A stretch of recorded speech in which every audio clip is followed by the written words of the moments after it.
इस उपलक्ष्य में हम लोग एकत्रित हुए हैं। आज बाबा साहब डॉक्टर भीमराव अम्बेडकर साहब की 135वीं जयंती है। आज ही के दिन 14 अप्रैल 1891 में उनका जन्म हुआ था और आज 135 वर्ष हो गए हैं। क्यों चिल्ला रही? इसकी मैं आप सभी को बहुत बहुत बधाई देता हूँ, बहुत बहुत मुबारकबाद। साथियों, आप लोग यहाँ उपस्थित हुए हैं, मैं आपका बहुत बहुत आभार व्यक्त करता हूँ। और यहाँ पे हमारे साथ आए हमारे जिले के कार्यालय प्रभारी गोपाल सिंह सागर जी, यहाँ पे उपस्थित हमारे साथी देशपाल वर्मा जी और उनके साथ में दिनेश जी, हमारे मिशनरी साथी मनोज कुमार जी और हमारे बड़े भाई इस कार्यक्रम का संचालन कर रहे हैं राम बहादुर प्रेमी जी। साथियों, ये गांव जो है बहुत ही मिशन मूवमेंट वाला गांव है। बड़े लंबे समय से यहाँ के लोगों ने इस मिशन मूवमेंट को आगे बढ़ाने का काम किया। जो रास्ता हमको बाबा साहब ने दिखाया, उनके आदर्शों पे चलने का काम किया और यहाँ से लेके पूरे जिले में प्रचार भी करने का काम किया यहाँ के लोगों ने। मैं उनका बहुत बहुत धन्यवाद देता हूँ। और यहाँ पे जैसे नन्हे वाले बच्चे हैं, वे भी हमेशा हर वर्ष जब भी कार्यक्रम होता है तो बहुत अच्छी कविताएं भी सुनाते हैं और उनमें दिखता है कि हाँ, यहाँ पे सारे बच्चे बाबा साहब अम्बेडकर को और जितने भी हमारे महापुरुष हैं उनको बहुत ही अच्छे तरीके से समझते हैं, जानते हैं। साथियों, बाबा साहब ऐसी शख्सियत है जिसकी तुलना किसी से नहीं की जा सकती है।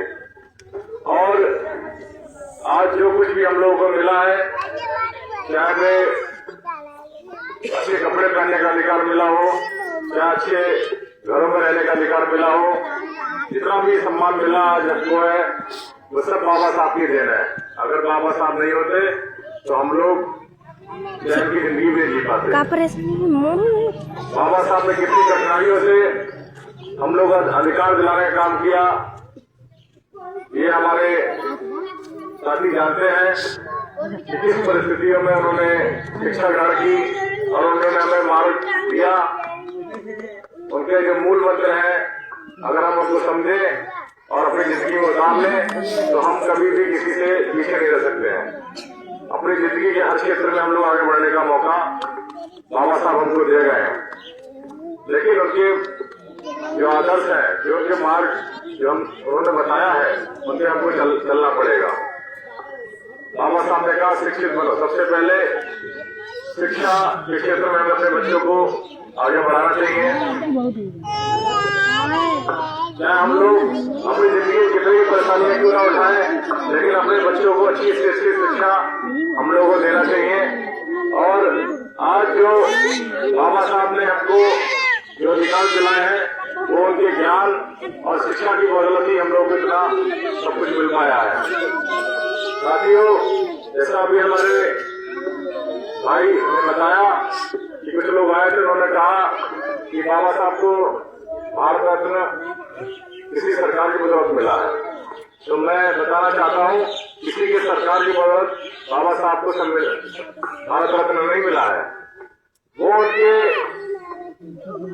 जो संघर्ष रत रहे हैं, उनसे प्रेरणा लेके मानव काशीराम साहब ने संघर्ष किया और पूरे देश में समाज को जागृत करने का काम किया। मानव काशीराम साहब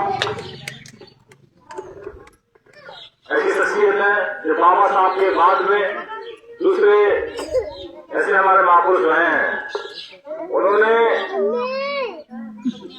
बाबा साहब को भारत रत्न दिलाने के लिए बहुत ही प्रयत्न किया, बहुत संघर्ष किया, क्योंकि बाबा साहब को 1956 में हम लोग छोड़ के चले गए।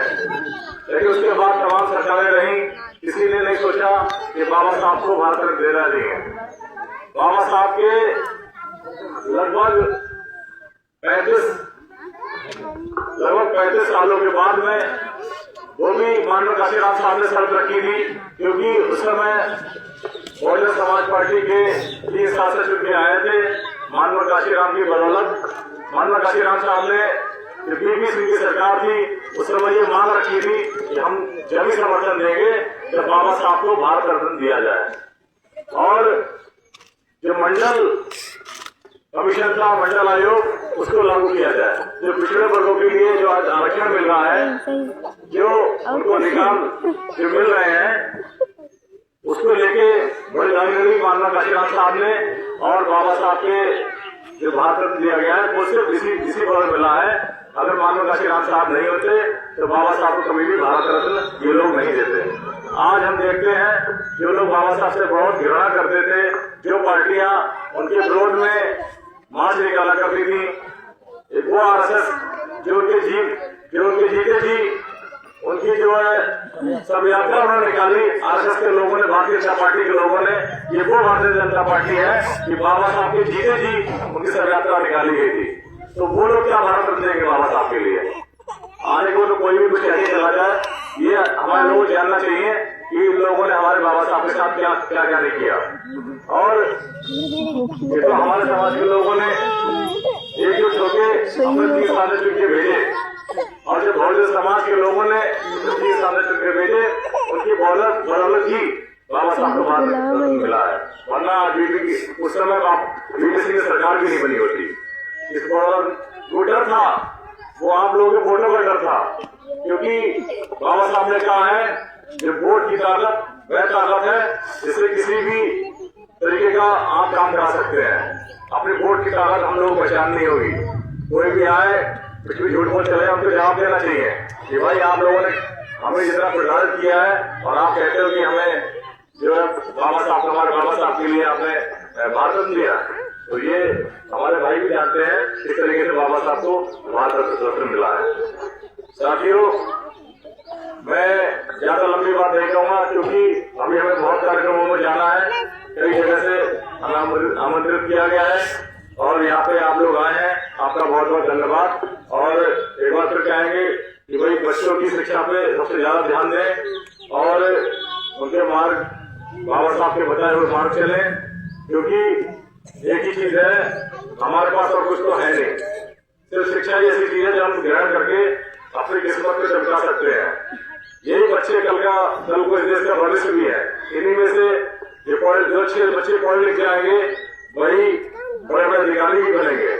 कोई डीएम भी बन सकता है, इन्हीं में से कोई एसपी भी बन सकता है, कोई पुलिस विभाग में भी आ सकता है, कोई लेखपाल भी बन सकता है, कोई टीचर भी बन सकता है।